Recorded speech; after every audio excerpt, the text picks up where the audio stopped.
At the Joke Factory. It's always a big weekend at the Joke Factory. Well, but this weekend in particular. It's a bigger weekend. Well, thank you, Johnny. Because Tim Cavangh is here. Thank you. Well, that's the way I like to look at it, too. And I just have a blast at the Joke Factory. It's a great club. And if you've not been down there, 217 Main Street, is that where...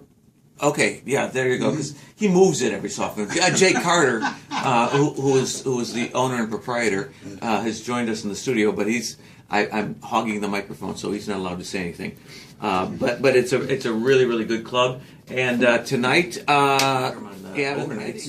And if you ever want to see what he looks like, you'll be disappointed. But come on down. Well, I've kind of let him. I told people that he's like 6'3" and 91 pounds. Yeah. He's kind of an Ichabod Crane-ish kind of guy. It's a good description. But he's very funny. He's a very funny guy and a very nice man. And his parents like him. Well, he found out who they are. Then he did. That someone let him in. Well, you know what? No, they're not his real parents. Yeah, okay. No, I'm not saying that. His real parents didn't like him that much. Yes. Yeah, sometimes that's just the way to go. Just skip right to the end. The end of my name was completely cut off. I think it was like Michael Steinwood something Eddings. And so I just went to Julie Michaels, Julie Michaels, okay, that's what they do with radio people like you, Gavin Eddings, I'm sure that's a shortened Eddingswood or Eddingshead or Eddingstein. Hey, I told Johnny that you performed at the institution up there on Highway. I was so impressed with that. You do such a fantastic job at that. Well, when they told me that everybody was institutionalized, I didn't realize that actually you were a lot more sane than I expected you to be. Right. So it worked out fine. No, I had a really great time that night, and I still remember that show. And it was a lot of fun, yeah. I do a lot of holiday parties and stuff like that, and corporate shows, and it's all clean and fun and nice, and I do try to involve the audience as much as I can. So even at the institution, which was a little dangerous at times, but they kept the real bad ones, back at the back of the room. Yeah. But that's where Julie sat. Yeah, I could see them there sitting there with the knives and the shivs, and it's like I didn't want. Yeah, because you might still have. But it seemed like that could possibly happen. Yeah. All right. We shouldn't talk about this. Let's break up this stroll down memory lane. Yeah. You know what? Can I plug something? Yes. Something else? Yeah. I'm working on a children's CD.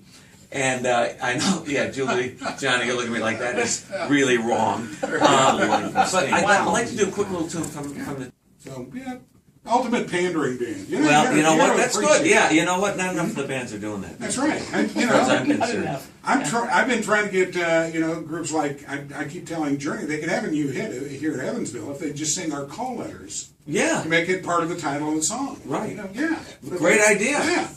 But they won't listen. WJLT.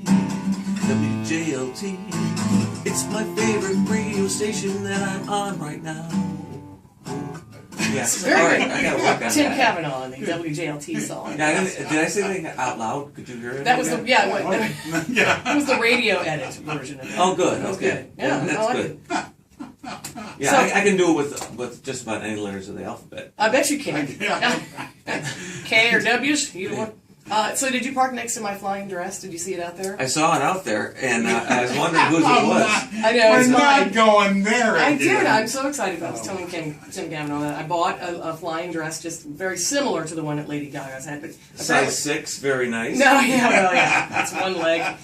But my left turn signal was out this morning flying in. No, that's terrible. Yeah, someone called to ask if the high beams were working. It's kind of cold out there. And those are fine. The high beams are fine. But, that's good, but you don't like a tail light out. That's no. They'll pull you over for that. They will. The Sky Police, they hang out in the Sky Mall. And they're flying police officers. Well, so anyway, later on, if you'd like, before you leave, you're welcome to take us a ride in my flying dress, Tim Cavangh. You know what? I don't cross-dress. At least you don't know that I do. And so, you know what? I'll take a pass on that this time. You don't want to fly to your show tonight at the Joke Factory?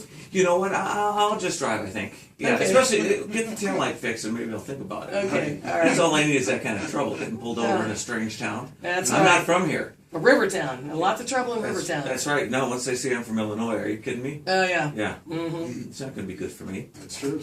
All right. All right. Your show is tonight. Are you flying over to Henderson later on today for the Pampered Pets? I am. That's yes. going to be awesome. I have to make sure that there's a parking space big enough for me because I want the animals and the owners to have space for their vehicles and their cages and all of that. So Right, I'm going to exactly. get permission first, but it would be really cool to spend a Friday afternoon flying over to Henderson. That'd be awesome. It would be. You know what? Probably a lot of people are going to gather with their pets just to see you arrive. That's going to be fantastic. You realize, Tim, that we try to not encourage this from her. We try not to encourage this. She's off her meds. It's Friday. New batteries on the ankle bracelet. We're almost done. Yeah. So it's okay. Just humor because she's dangerous. Because most guests just kind of look at her strange and back out the door. That's what usually happens. Well, are you going to sing another song? Beatles medley. Thank you, ma'am, for shopping here today. You've got lots of groceries, I have to say. Before I bag them, that's my little task. There's a question that I have to ask. Paper or plastic? Paper or plastic? Seeketh the Rigby, gold medal gymnast with the slimmest maxi pad yet. Her leotard's not wet. The long and boring song. Something in the way she moves attracts me to my lover's udders. Wow. I say yes, you say no, habla inglés. I say stop, and you say no, habla inglés again. I say goodbye, and you have no idea what I'm talking about. Hello. That's how it ends.